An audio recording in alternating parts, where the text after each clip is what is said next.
యేసుక్రీస్తుని అంగీకరించినటువంటి ప్రతి క్రైస్తవుడు కూడా, ప్రతి విశ్వాసి, దేవుని యందు విశ్వాసం ఉంచినటువంటి ప్రతి ఒక్కరు కూడా సువార్త ప్రకటించడం అనేది ప్రధానమైనటువంటి ధ్యేయం అయి ఉండాలి. ఈ ప్రపంచంలో మానవ హృదయాన్ని మార్చగలిగినటువంటి మూలకం ఏదైనా ఉందా?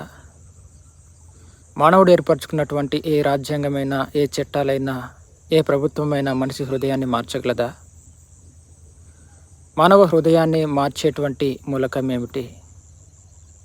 మానవుడు తాను అభివృద్ధి చేసుకుంటున్నటువంటి శాస్త్ర సాంకేతిక పరిజ్ఞానమైన, తన పరిజ్ఞానమైన, మనోవిజ్ఞాన శాస్త్రమైన మానవుని తెలివి మానవ హృదయాన్ని మార్చజాలదు. మానవ హృదయము బహుఘోరమైనది. మానవ హృదయంలో నుంచి వెళ్ళే మత్తతలు, అల్లర్లు, పగలు, ప్రతీకారాలు ఇవన్నీ పుట్టుకొని వస్తాయి. వీటన్నింటి కారణ ఫలితంగానే మానవుని హృదయంలో అశాంతి, అసమాధానము, నిరాశ, నైరాశ్యం, ప్రతి సమస్యల్లోనికి మానవుడు కూరుకుపోతాడు. ఈ సమస్యల్లో నుంచి విడుదల పొంది మానవుడు సమాధానాన్ని పొందాలని, శాంతియుతంగా బ్రతకాలని తన సొంత మార్గాలలో ప్రయాసపడుతున్నాడు. కానీ మానవ హృదయాన్ని మానవుని యొక్క జ్ఞానము మార్చలేదు. అయితే మానవ హృదయాన్ని మార్చగలిగినది ఏమిటి? దేవుడు మాత్రమే మానవ హృదయాన్ని మార్చగలడు. దేవుని యొక్క సువార్త ద్వారా మాత్రమే మానవ హృదయం మార్పు చెందుతుంది. అది యేసుక్రీస్తుని గురించినటువంటి సువార్త. అది నశించుచున్న వారికి వెరితనంగా అనిపించవచ్చు, కానీ రక్షించుచున్న వారికి దేవుని యొక్క శక్తి అయి ఉన్నది. అది పరిశుద్ధాత్మని యొక్క కార్యం. మానవ హృదయాన్ని మార్చగలిగినటువంటిది దేవుని యొక్క వాక్యం.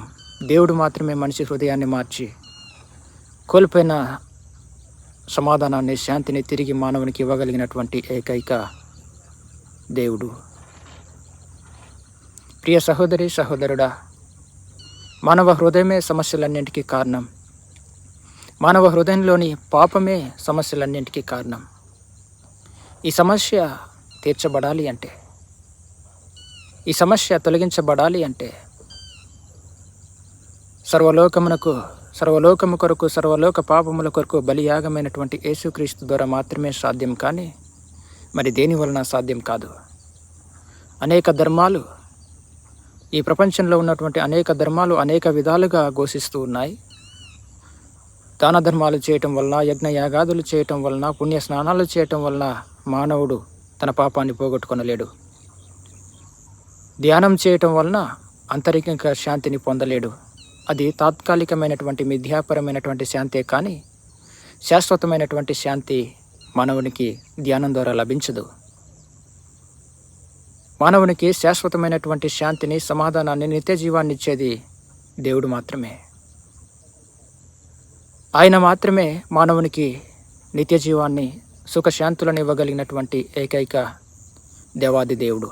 నేనే మార్గమును, నేనే సత్యమును, నా ద్వారా తప్ప ఎవడునూ పరలోకానికి రాడు అని చెప్పినటువంటి యేసుక్రీస్తు ద్వారా మాత్రమే అది సాధ్యం.